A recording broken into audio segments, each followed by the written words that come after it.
এখন শুনবেন মীনাক্ষী রায়ের লেখা লিখনের দ্বিতীয় গল্প অস্তাচল। গল্পের কথক সৈকত, সুতপার ভূমিকায় বিদিশা, অনিমেষ, সাগ্নিক। শুরু হচ্ছে অস্তাচল।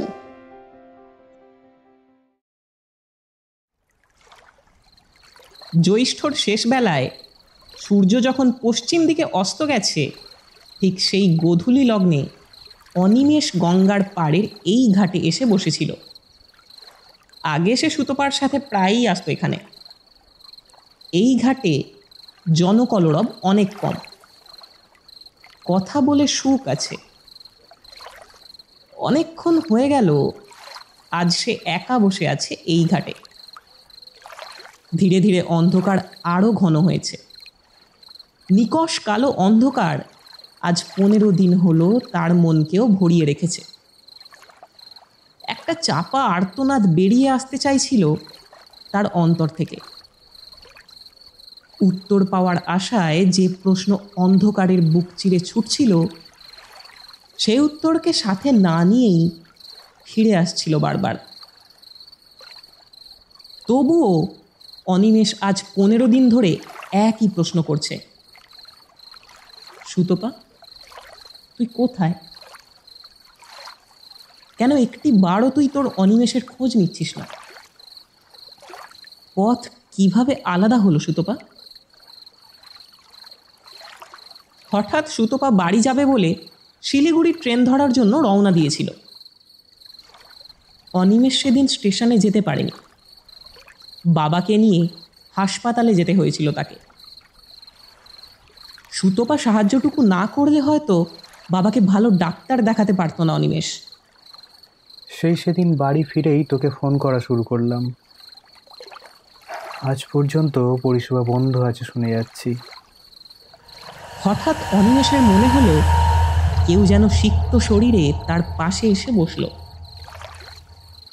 যদিও অন্ধকারে শুধু অন্ধকারকেই দেখা যাচ্ছে, তবুও অনুভূতি অন্য কারোর উপস্থিতি জানান দিচ্ছে।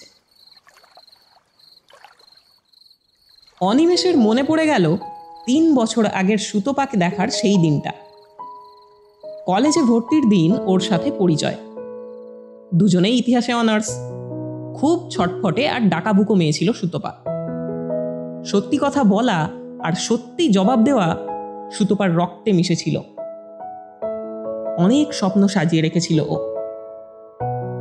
মধ্যবিত্ত ঘরের ছেলে অনিমেষ কলেজের প্রথম দিকেই রাকেশদের মাঝে গিয়ে পড়েছিল। দ্বিতীয় বর্ষের ছেলে রাকেশ আর তার দলের দাবি ছিল কলেজের ইউনিয়নের জন্য মাত্র 100 টাকা চাঁদা দিতে হবে। টিউশনির পয়সায় নিজের পড়াশোনার খরচ চালিয়ে একটু বাবাকে সাহায্য করে ওদের কথা মতো মাত্র 100 টাকাও খরচ করা তার পক্ষে অসম্ভব। অনেক অনুনয় বিনয় করার পরেও একটা উদ্ধৃত হাত চড় মারার ইচ্ছায় অনিমেষের দিকে যখন এগিয়ে এলো, তখন আর কোনো বাকবিতণ্ডায় না গিয়ে সে চাহিদার টাকাটা দিতে গিয়ে সুতপার কাছ থেকে বাধা পেল। সুতপা অনিমেষের হাত ধরে বলেছিল, টাকা দেবার কোনো দরকার নেই। অনিমেষ বলেছিল, কি দরকার এত ঝামেলায় যাওয়ার? অনেক তো অনুরোধ করলাম। ওরা ছাড়বে না যখন, তখন টাকাটা দিয়ে এই ঝামেলাটা মিটিয়ে দেওয়াই ভালো। কদিন দিবি তুই? আমি শুনেছি কোনো না কোনো কারণে এটা প্রতি মাসের গল্প। তোর বাড়ির গল্পটাও শুনেছি আমি। পারবি প্রতি মাসে ওদের খিদে মেটাতে? তোদের ভিক্ষার চুলি বার কর। অনিমেষ 50 টাকা দেবে। চর মারতে গেছিলিস, তাই বাকি টাকা আমি কেটে রাখলাম। সুতপাকে মিষ্টি দেখতে ছিল, কোনো অহংকার ছিল না। সহজ সরল ছিল, কিন্তু একটু দম্ভ ছিল না। সবাইকে যতটা পারত সাহায্য করত। কলেজের নোট হোক কিংবা একটু আধটু আর্থিক সমস্যায় যে কেউ পড়ুক, সবেতেই সুতপা এগিয়ে। অনিমেষের মতো আর্থিক চিন্তা সুতপার ছিল না। শিলিগুড়ির মেয়ে, কিন্তু এই শহরে পেইং গেস্ট হয়ে থাকত। ক্রমে ক্রমে ওদের দুজনের বন্ধুত্ব, ভালোবাসা গভীর থেকে গভীরতর হয়ে গেল। সংসার সামলাতে যখন হিমশিম খাচ্ছে অনিমেষ, বাবার অসুস্থতার কারণে তার মা পরের বাড়িতে রান্নার কাজ করে যখন অসুস্থ হচ্ছে ক্রমশ, তখন অনিমেষের পাশে তার ভরসা হয়ে দাঁড়িয়েছিল সুতপা। অনিমেষের কারণে সুতপা নিজের খরচের বৃত্তকে ছোট করে এনেছিল। অনিমেষ বলতো, সুতপা, তুই অবস্থা সম্পন্ন ঘরের মেয়ে, স্বাচ্ছন্দ্য তোর সঙ্গী, আর তুই আমার কারণেই স্বাচ্ছন্দ্যের মানেটুকুই ভুলে গেছিস। আমি তো তোকে কিছুই দিতে পারি না। সুতপা হেসে বলেছিল, দিস তো ক্লাসের নোটগুলো, যেগুলো লিখতে লিখতে হাঁফিয়ে উঠে আর লিখতে পারি না, সেগুলো তুই না দিলে কে দিত? দুজনেই দুজনের প্রয়োজন হয়ে উঠেছিল ওরা। এমনি করে ওরা দুজন দ্বিতীয় বর্ষে পা দিল। সুতপার সুন্দর ব্যবহার যখন সবার কাছে একটু একটু করে পরিচিত হয়ে উঠছে, ঠিক তখনই অপরদিকে রাকেশের সাথে সুতপার অমাবস্যার ঘন অন্ধকার তৈরি হচ্ছে নানা কারণে। জমাট কালো মেঘটা আরও বেশি করে ঘনীভূত হলো যখন সবার অনুরোধে সুতপা কলেজের নির্বাচনে দাঁড়ালো রাকেশের বিপরীত পক্ষ হয়ে। রাকেশের ভয়ঙ্কর রূপের কাছে সুতপাকে নিয়ে চিন্তা বেড়ে গেল অনিমেষের। সেদিন থেকে অনিমেষ সুতপার হাতটা আরো বেশি চেপে ধরেছিল। কলেজের মিটিং মিছিলে কখনো ওকে একা ছাড়তো না। সুতপার প্রতি রাকেশের অপমান অনেক গুণ বেড়ে গেল। নানাভাবে সুতপাকে হেনস্থা করা শুরু করলো। রাগে অপমানে সুতপা ক্লান্ত হলেও ওর লড়ে যাওয়ার ক্ষমতা ছিল। সুতপার অলক্ষ্যে অনিমেষ বলেছিল রাকেশকে, রাকেশ, সুতপার সাথে ঝগড়াটা মিটিয়ে নে ভাই। দেখ, আর তো কটা দিন কলেজ, কি হবে এত ঝগড়া, এত দূরত্ব রেখে? আজ তুই জিতবি, কাল হয়তো অন্য কেউ জিতবে। ওর সাথে ঝগড়াটা প্লিজ মিটিয়ে নে ভাই। কথা শেষও হয়নি, অনিমেষকে ধাক্কা দিয়ে দূর করে দিয়েছিল রাকেশ। এ কথা সে না বললেও সুতপা ঠিক জানতে পেরেছিল। নির্দিষ্ট দিনে নির্বাচনের ফলাফলে সুতপা জয়ী ঘোষিত হওয়ার পর প্রকাশ্য কলেজ ক্যাম্পাসে দাঁড়িয়ে সব অপমানের বদলা নিয়েছিল রাকেশকে একটা চড় মেরে। সেদিন সুতপাকে নিয়ে এই ঘাটেতেই এসে খুব নিবিড় করে কাছে টেনে নিয়ে শান্ত করেছিলাম।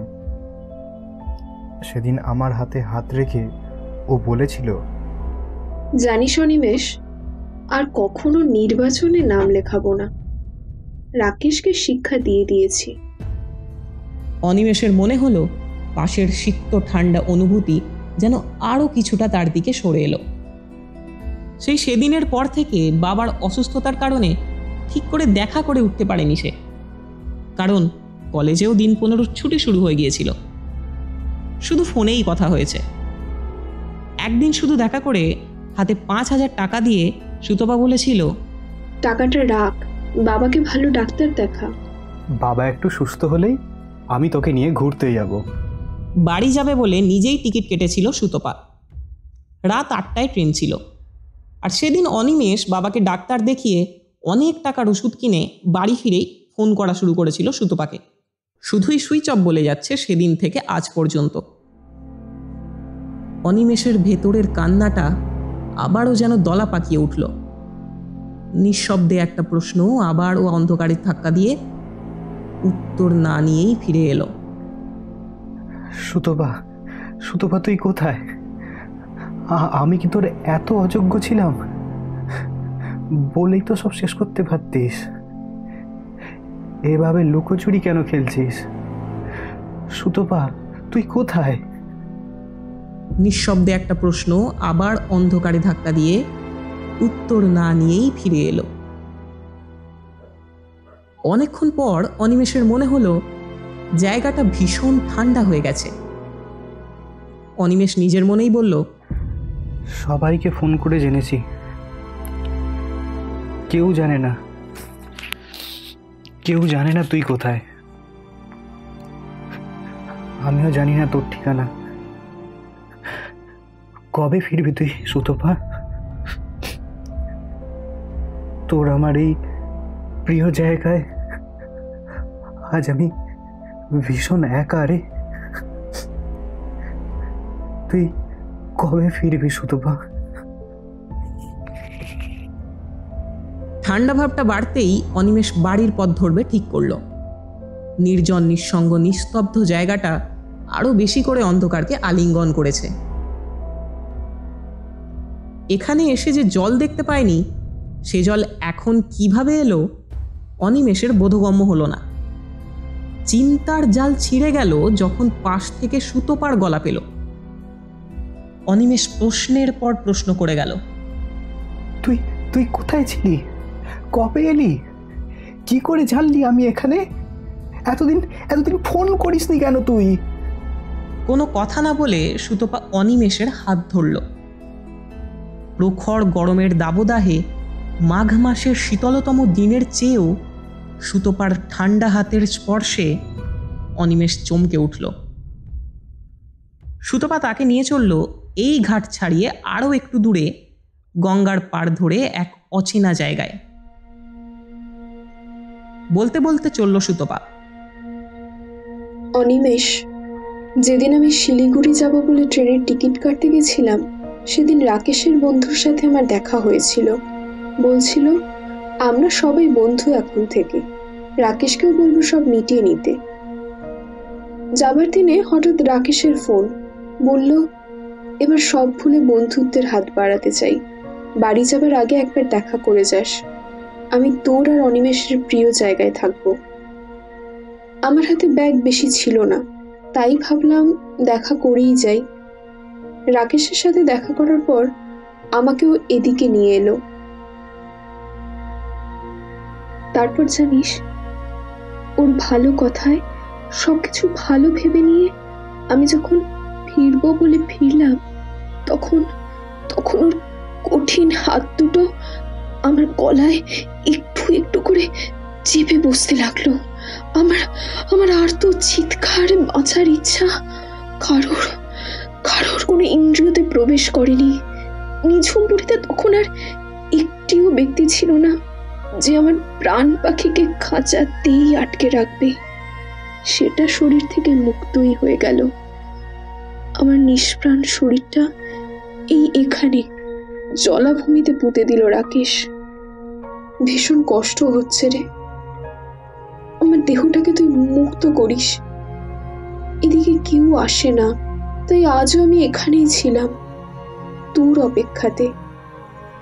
অনিমেষ, এখানেই আমার সাথে ডুবে আছে আমার সব স্বপ্ন, তোর সাথে কাটানোর সব মুহূর্ত। সেদিন পকেট থেকে পড়ে যাওয়া ফোনটা জলের তলা থেকে খুঁজে বার করার চেষ্টা করেছিল রাকেশ। আজ সেই ফোনটার সাথে রাকেশকে তুলে দিলাম তোর হাতে। আমাকে এখান থেকে উদ্ধার করিস। আমি থাকবো অনিমেষ তোর সাথে চিরদিন, চিরকাল।